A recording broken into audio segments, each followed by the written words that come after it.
नमस्कार, आप देख रहे हैं ललितपुर वीएसएस जन आशीर्वाद। हद हो गई है आज जिला चिकित्सा विभाग में।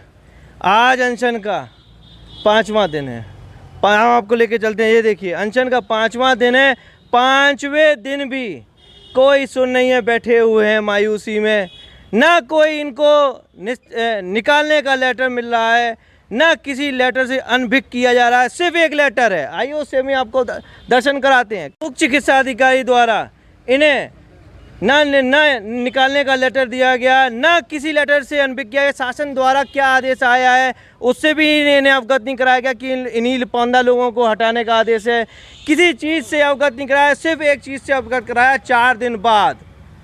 वो हम लेटर ये हम आपको दिखाते हैं।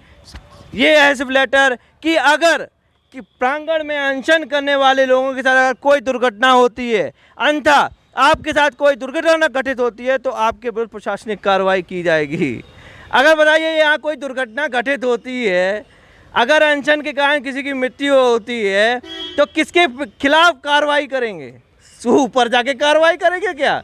ये इन्होंने सिद्ध कर दिया कि 6 तारीख से इन लोगों का अनशन चालू है। अब आपको उस आदेश से आपको रूबरूप कराते हैं जो कि शासन के द्वारा जून में आया था इनको रिन्यूअल करने के लिए। ये शासन का आदेश है जो आपको दिखा रहे हैं। इसमें अपर्णा उपाध्याय मिशन निर्देशक के द्वारा दिनांक 1/6/2022 को, ये देखिए 1/6/2022 को आदेश जारी हुआ है कि इनको पुनरावृत्ति की जाए। निर्देशित क्रमांक 4 और 5 में साफ साफ शब्दों में लिखा है कि सेवा विस्तार का यह आदेश केवल उन आउटसोर्सिंग कर्मचारियों पर लागू होगा जो 31/3/2022 तक क्या लिखा, अटेंड मैनेजमेंट सिस्टम पर रजिस्टर्ड हो। 5वां पॉइंट सुनिएगा। इस आदेश के क्रम में केवल उन्हीं आउटसोर्सिंग कर्मचारियों के मानदेय का भुगतान किया जाएगा जो 31/3/2022 तक अटेंडेंस मैनेजमेंट सिस्टम पर रजिस्टर्ड एंड वेरीफाई हो चुके हों, जो कि वेरीफाई है। मार्च तक नहीं, ये 3 मई तक इन्हें सेवाएं दी हैं, रजिस्टर्ड हैं, तो इनको क्यों निकाला गया? क्या शासन का आदेश आया 16 लोगों के लिए निकालने का? लेटर का कुछ पता नहीं है। सिर्फ पाले में गेंद जा रही है, इस पाले में उस पाले में, कभी प्राइवेट वाली कंपनी पर, कभी सीएमओ के पास, कभी एसडीएम, कभी एडीएम। और इसके बाद हम आपको बताते हैं, सिर्फ मौखिक ही आदेश जारी हो रहा है, ना कि लिखित। इसके बाद हम आपको आदेश में साफ साफ शब्दों में लिखा है, नवीन सिलन अपर मुख्य सचिव उत्तर प्रदेश, इनके जो लेटर है जिसमें साफ साफ लिखा हुआ है कि प्राइवेट आउटसोर्सिंग कर्मचारियों को नहीं निकाला जा सकता है। ये देखिए ये लेटर। सबसे पहले हम दिखा देते हैं कि लेटर कहाँ से आया है और किसके द्वारा आया है। नवीन सहगल अपर मुख्य सचिव द्वारा यह लेटर है, और जो कि आउटसोर्सिंग कर्मचारियों को नहीं निकालने का आदेश है। ये देखिए 3 नंबर पे आपको पढ़ाते हैं, अवगत कराते हैं, क्योंकि आपको भी पता तो लगे कि जिला चिकित्सा विभाग में चल क्या रहा है। उक्त शासन आदेश प्रस्ताव नंबर 3 के अनुसार आउटसोर्सिंग के माध्यम से सेवायोजित होने के उपरांत किसी कर्मी को सेवा प्रदाता स्ववेल बदला नहीं जा सकता। और आगे देखिए, अनुशासनहीनता और दंडनीय अपराध आदि की स्थिति में क्रेता विभाग की सहमति के पश्चात, क्रेता और विक्रेता, खरीदने वाला कौन? चिकित्सा विभाग। मतलब कि 16 लोगों को हटाने की सहमति इन दोनों की थी, प्राइवेट कंपनी की और चिकित्सा विभाग की। लेकिन चिकित्सा विभाग के आला अधिकारियों द्वारा साफ कहा जा रहा है कि यह सिर्फ प्राइवेट कंपनी के द्वारा हटाए गए हैं। साफ साफ इस आदेश के द्वारा सिद्ध हो गया कि दोनों की सहमति आवश्यक है। आगे हम सुनाते हैं, चयनित कर्मचारियों की सेवाएं प्रदान की द्वारा हटाया जाएगा। चौथा, उक्त शासनादेश विस्तार 3/4 के अनुसार जैम के माध्यम से ही आउटसोर्सिंग कर्मचारी लेने की अनिवार्यता की जाएगी, जो कि है। आइए हम पूछवाते हैं उनसे, क्या आप जैम के माध्यम से आपकी ज्वाइनिंग हुई है? जेएम के माध्यम से हुई है दीदी? हाँ, ये हमारी जेएम के माध्यम से हुई जेएम है। के माध्यम से कब हुई है? 2021 में। 2021 में। इसके बाद कोई आपको निकालने का लेटर मिला? कोई लेटर नहीं। कौन सा लेटर मिला? कोई लेटर नहीं मिला। कोई लेटर नहीं मिला। नहीं। चलिए और भी हम इसके आगे आपको बताते हैं कि सिर्फ जेएम के माध्यम से आउटसोर्सिंग कर्मचारी लेने की अनिवार्यता किए जाने के से वर्तमान के कार्य कर रहे कर्मियों को निरंतर बाधित नहीं किया जा सकता, जो कि बाधित हैं। धज्जियां उड़ी हुई हैं सिर्फ ललितपुर में, 75 जिलों में सिर्फ ललितपुर में। इसके बाद वर्तमान में कार्य कर रहे आउटसोर्सिंग कर्मचारियों को ही जेएम पोर्टल द्वारा चयनित सेवा प्रदाताओं द्वारा रखा जाएगा, जो कि रखे गए हैं। जब आदेश है शासन का तो क्या तकलीफ है भाई? अगर इनके पास 16 का हटाने का आदेश भी है तो दिखाएं भाई, क्यों छिपाए हुए हैं वो आदेश को? कौन सम्मिलित है इस भ्रष्टाचारी और भ्रष्टाचार में? अब देखना यह है कि भी चिकित्सा विभाग के आला अधिकारी सहित आला अधिकारियों की आंखें खुलती हैं कि नहीं खुलती हैं, सिर्फ यह कहने के लिए वादे होते कि वो तो आउटसोर्सिंग कर्मचारी थे। क्या आउटसोर्सिंग कर्मचारी की ज़िंदगी नहीं है? इनसे पूछिए, 6,000 में अपने पूरी जीविका चला रहे हैं, पूरे महीने का खर्चा चला रहे हैं, बच्चों से लेकर। आइए उस पर डिस्कस करते हैं कैसे चलाते हैं वो 6-7 हज़ार में महीना। दीदी क्या कहेंगे, कितनी सैलरी मिलती थी आपको? सैलरी भैया, सैलरी का कोई क्लियर नहीं है। जब लोग रखा गया था तब बताया गया था 12,000 है सैलरी। फिर इसके बाद बताया कि ज्वाइनिंग हुई तो बोले 10,000 है। जब वेतन आई तो 7500 रुपये आई, फिर आई 5,000, फिर आई 6,000, फिर 4500, ऐसे ऐसे करके कम होती गई। अच्छा, 4500 5,000 में खर्चा किस प्रकार चलाती है? बच्चों की फीस हुई, रसोई का राशन हुआ, ये कैसे चलाती है भैया? 4500 रुपये पे कैसे खर्चा चलेगा ये बताओ? कुछ भी नहीं चलेगा उसमें तो। चलिए देखिए, झोलमाल है। हम तो समझ रहे थे सिर्फ इनकी ज्वाइनिंग में झोलमाल है, सैलरी में भी झोलमाल। 12,000 का आश्वासन दिया, कितना? 4,500। हम बता दें आपको, सिलेंडर भी लेने जाते हैं तो 1,000 का पड़ता है। इसके बाद फीस भी हुई तो 600 रुपये महीने। बच्चों की फीस अभी भी आपको बता दें 6 महीने और 12 महीने की इकट्ठी फीस ले लेते हैं। कुल इनके पास बचता है कुछ नहीं। कर्जा लेने के लिए साहूकार के पास चक्कर लगाते हैं, फिर भी दबे रहते हैं। और फिर भी अधिकारी मौन है। अपनी एसी की गाड़ी में आते हैं, एसी की गाड़ी में जाते हैं, 5 दिन से धूप में बैठे हुए हैं। आइए और से मिलाते हैं आपको, उनसे पूछें सैलरी कितनी मिलती है। नमस्कार भैया। सैलरी 6,000 रुपये। 6,000 रुपये कैसे खर्चा चलाते हैं? शादी हो गई? नहीं हुई, पापा बीमार रहते हैं हमारे। 3,000 रुपये की उनकी दवा आती है। 3,000 की दवा आती है। 3,000 की दवाई में खर्च हो जाते हैं 3,000 में 100 रुपये दिन। 100 रुपये दिन तो मजदूरी ही नहीं है भाई।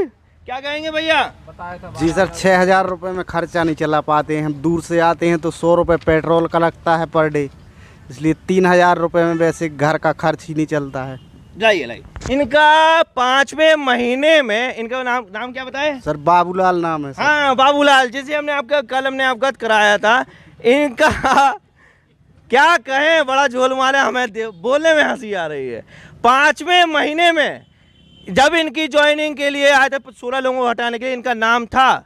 ये 5वें महीने में कार्य करने के लिए जाने वाले थे 5वीं तारीख को, लेकिन 5वीं तारीख के 3 बजे झोलमाल है सब भाई, झोलमाल है होने के बाद इनका नाम उस लिस्ट में डाल दिया गया, जो कि 16 आउटसोर्सिंग कर्मचारियों के साथ बैठे हुए हैं।